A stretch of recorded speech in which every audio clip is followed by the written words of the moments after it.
sexto ano, tudo bem com vocês? Hoje nós teremos aula de literatura, certo?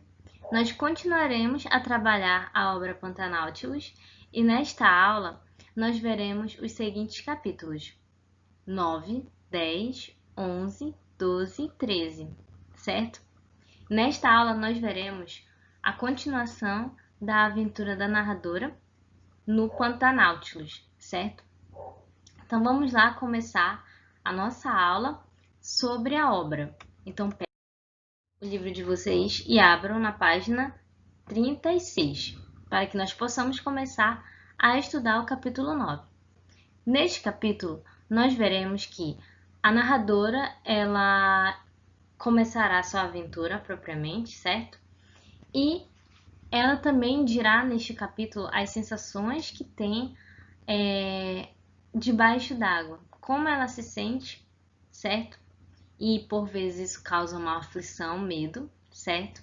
Porque em determinado momento fica tudo escuro, porque ela passa por um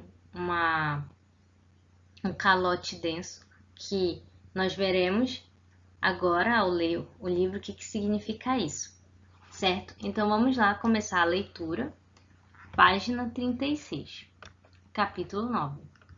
De repente tudo escureceu. Macacaquinha acordou num susto, buscando no céu as nuvens, carregadas que imaginou encobrirem o sol.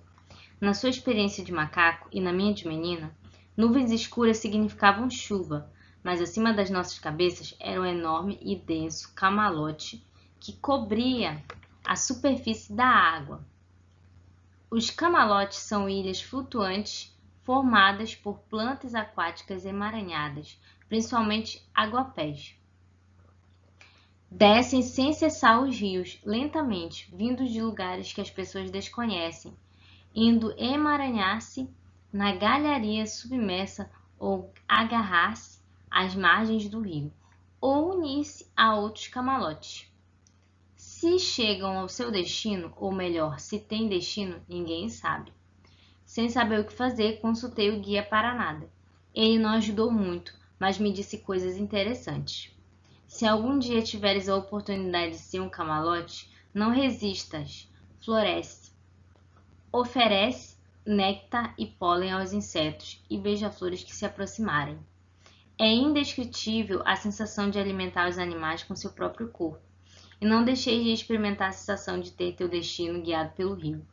Dilui-te em suas águas e aproveita a viagem como o próprio rio. Como não navegávamos em um rio, mas no campo inundado, o enorme camalote estava imóvel. Sem saber o que fazer, resolvemos ter paciência e esperar até que o preguiçoso Pantanautilus atravessasse aquela área estranha. Passamos devagar pelo emaranhado de ramos, folhas podres e raízes que carregava lesmas, desovas de caramujos e uma multidão de criaturas dos brejos. Víamos o céu em flashes, onde a macega era trespassada pela luz. Queríamos atravessar logo aquele trecho sombrio, como quando uma grande nuvem cobre o sol. Ela se vai e sentimos aos poucos o sol nos esquentar e clarear ao redor. As cigarras voltam a cantar e nos alegramos. Era engraçado o calafrio que sentíamos, porque de fora d'água são tão alegres os camalotes, as folhas redondas e verdes e os ramos roxos floridos, que são visitados por insetos de todos os tipos, formam tapetes muito vivos. Então, olhem que interessante. Aqui neste parágrafo, a narradora ela traz uma reflexão sobre as diferentes perspectivas. Quando está do lado de fora, ou seja, na superfície, ela tem uma sensação boa, certo? Ver as plantas bem verdinhas, as raízes roxas, certo? As flores, os animais ali interagindo. No entanto, debaixo do camalote, ela se sente como aflita, sente uma sensação ruim, fica com medo. Por quê? Porque é tudo escuro e ela não consegue enxergar, certo? Então, olhem aqui a imagem, que também está no livro de vocês, certo? Em que nós conseguimos perceber essa perspectiva diferente. Enquanto aqui na superfície está tudo claro, tudo o quê? Nítido, abaixo do camalote está o quê? Escuro, certo? Nós podemos fazer várias reflexões também acerca dessa imagem, análises, certo? Que cabem dentro da literatura, como pensar sendo isso o próprio desafio da narradora, certo? Através do Pantanal, da aventura dela no Pantanal, em que ela vai passar por momentos que serão agoniantes e que trarão tensão, mas que em seguida ela terá o quê? A nitidez, que ela conseguirá vencer, ou seja, a claridade, a escuridão e a claridade, que depois da tempestade vem o quê? A bonança, certo? Ou seja, depois que passa aquele período de tensão, vem o que? O equilíbrio, e ela consegue, você consegue ver melhor, observar melhor. E da mesma forma nós podemos trazer isso para essa ideia que ela traz, essa reflexão que ela traz sobre a questão de estar do lado de fora e estar dentro, certo? Então vamos continuar a leitura. Vovô dizia: se gostas de gato, experimenta o ponto de vista do rato. Para a abelha que visita flores, a sombra debaixo do camalote pode ser tão medonha quanto é para a gente. Da mesma forma, o ar seco e quente sobre as flores deve ser infernal para os girinos. Então me pareceu que estava tudo bem, porque os girinos nadavam nas sombras, as abelhas voavam no ar seco e apenas uma menina e um macaco estavam em um lugar atípico. Mas como tínhamos capacidade de compreender que estávamos na área dos outros e de respeitá-los, tudo ficava certo. Então aqui ela termina a reflexão dela, certo? Também sobre a questão dos ambientes que nós podemos nos adaptar, certo? Ela, como tem compreensão, ela pode se adaptar. E ela pensa que tudo está o quê? Em seu devido lugar. Que os girinos devem estar na água e aquilo é bom para eles, e imagina como se fosse o inverso disso. Seria ruim, certo? Bom, e no 10º capítulo, nós veremos que ela presenciará a chuva, certo? No Pantanal, e isso vai lhe deixar muito entusiasmada, certo? Ela vai fazer reflexões acerca disso. As jaçanãs estavam agitadas. Os sapos também começavam a se inquietar, pulavam de uma folha para outra. Davam largas pernadas na água, reuniam-se, separavam-se, cantavam. Previam a chegada da chuva? Com um pouco, nuvens que estavam distantes no horizonte se aproximaram, desceram rapidamente e a poucos quilômetros dali, em alguns lugares na planície, já se desfaziam em colunas escuras. Quando eu era pequena, presenciei muitas chuvas no Pantanal, da varanda da fazenda, ouvindo as histórias do vovô e comendo os petiscos da vovó. Ou no terreiro, brincando nas poças d'água. Macaquinho também passou por muitas chuvas em algum capão debaixo dos braços de sua mãe, quando filhote, ou entre folhas e galhos, sozinho na copa das árvores. As chuvas são lindas. Na grande planície do Pantanal, a gente vê os 4 horizontes. Primeiro o céu fica cinza, depois roxo. E antes do aguaceiro desabar, há impressionantes tempestades de raios. O cheiro de terra molhada se mistura à maresia dos brejos. O ar fica impregnado de cheiros de poças d'água, mato, rãs, barulho de corredeiras, folhas gotejando, mais um mugido distante de bois nas invernadas. Enquanto a chuva se armava, ergui de novo o periscópio. Lá fora, umas aves negras voavam muito alto no céu em espirais estranhas. Os arancões e anus brancos se embolavam nos galhos, arranjando o melhor poleiro para se abrigar. As caturritas maritaquinhas de cores verde e cinza se organizavam para caberem todas em seus ninhos coletivos, e a chuva foi chegando com ventos e os primeiros pingos até que a paisagem se tornou opaca com o aguaceiro. As poças transbordavam, a água corria sobre o solo. Os toque-toques das mangas caindo dos pés faziam um dueto com as águas da superfície d'água. Pelo vidro do nosso submarino, assistíamos às folhas, que antes se esticavam para fora d'água, mergulharem e saltarem, empurradas pelo vento e pelas gotas. As ninféias dançavam. O que são ninféias? Vamos lá ver no nosso glossário do livro. Ninféia é uma planta aquática enraizada no fundo dos corpos d'água, cujas hastes sobem até a superfície, onde flutuam suas belas flores e folhas ovais. Então, isso são ninféias, certo? E nós veremos o quê? Que ela fala que, de repente, toda a vida na superfície para acontecer o quê? A tempestade. Então, quando há chuva na natureza, todos o que se agasalham param, certo? Para que ela venha. E quando ela passa, tudo volta novamente, certo? A paisagem retorna, os animais voltam às suas atividades. Então, ela faz essa reflexão sobre também a paisagem no Pantanal. E outra questão também interessante que a narradora traz é sobre a revolução na ciência. Ela diz que tudo aquilo que ela está presenciando, que ela está anotando, será uma revolução para a ciência segundo seu avô, certo? Mas ela diz o quê? Lembrando, é um relato de algo que já aconteceu, certo? Então ela diz que essa revolução na ciência não aconteceu, mas que com toda certeza aconteceu dentro deles. Por quê? Porque é uma viagem, porque foi uma experiência única e que, apesar de outras pessoas não terem conhecimento, certo?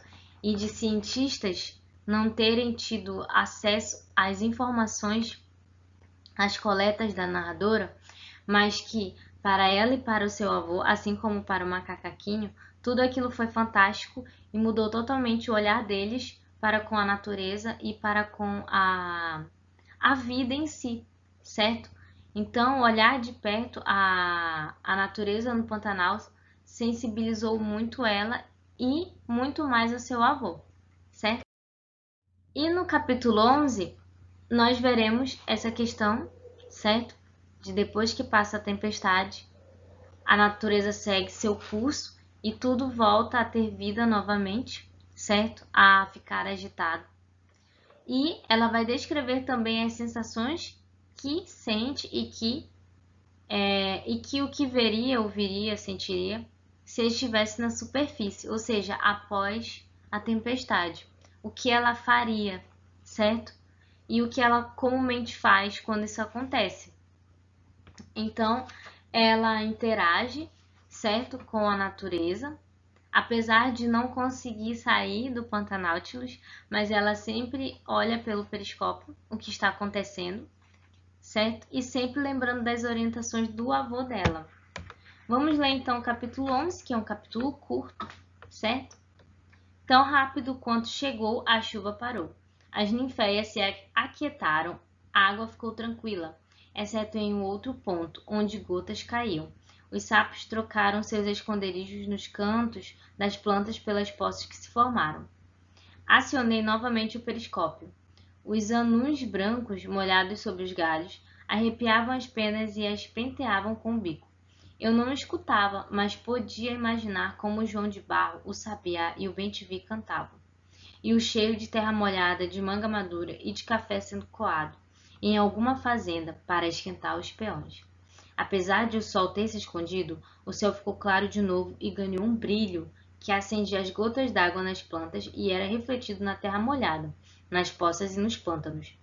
Consultei o mapa e percebi que estávamos perto da nossa primeira parada, que o vovô chamou de Capão da Tapera. retomamos o nosso curso curiosos pelo que encontraríamos. Então, como nós sabemos, o avô Manu planejou tudo, certo? Então, ele também, como nós vimos nos capítulos anteriores, ele deu à sua neta um mapa, certo? Que ela deveria seguir e que tudo foi o quê? Planejado e organizado por ele, certo? Ele a conduziu para esses locais em que ela está passando e que ela parou também, né? Certo? Esse primeiro capão. E nós veremos que ela terá uma surpresa interessante, certo? Então vamos lá descobrir quem é essa figura inesperada que ela vê. Depois de alguns minutos, avistamos um capão grande cercado por acuris. No centro, 3 piúvas. O que são piúvas? Piúvas são também chamada de ipê roxo, é a árvore preferida dos tuiuius para fazerem seus ninhos. Então, piúvas na verdade são ipês roxos, certo? Como nós conhecemos. Com troncos grossos e galhos carregados de flores lilazes despontavam entre as árvores e carandás. Atracamos o Pantanautilus numa pequena enseada e desembarcamos. Atravessei com todo o cuidado a faixa de bromélias espinhentas que cercava o capão. Macaquinho se enroscou com tanta força em meu pescoço, arrepiado com a possibilidade de se enganchar naquela macega brava, que precisei pedir a ele para que não me enforcasse. No meio do capão havia milhares de palmeiras. Suas folhas sobrepostas tampavam parte do céu, dando-lhes a aparência de uma imensa cabana. E eles vão o quê? Eles vão encontrar, de fato, o quê? Uma tapera, certo? E eles ficam aflitos, achando que é o quê? Algum acampamento de um coureiro ou caçador. E o que é um coureiro? Coureiro é o caçador de jacaré que só aproveita a pele do animal. Nos anos 80, sua atividade chegou a colocar em risco de extinção os jacarés do Pantanal, além de transtornar a vida dos fazendeiros da região com roubos e ameaças. Então, eles ficaram aflitos por achar que eram caçadores ou coureiros que estavam nessa tapera, certo? No entanto, eles veem que um ancião, uma pessoa idosa, um senhor, que sai dessa tapera e que logo que amansa o macaquinho. Esse ancião é o velho Geraldo, que recebe ela, a narradora, e conta histórias sobre ele e sobre o que ele já viveu, certo? E dessa forma ela consegue fazer uma aproximação de quantos anos ele tem e ela fica abismada em pensar que ele é uma pessoa que já passa dos 100 anos, certo? E além disso, ele dá a ela um presente, que ele diz ser um presente, que é um mistério sobre uma cantiga, certo? Sobre a seguinte cantiga: caranguejo não é peixe, caranguejo peixe é. Caranguejo só é peixe na enchente da maré. Então, ele dá a ela esse mistério para que ela possa desvendar.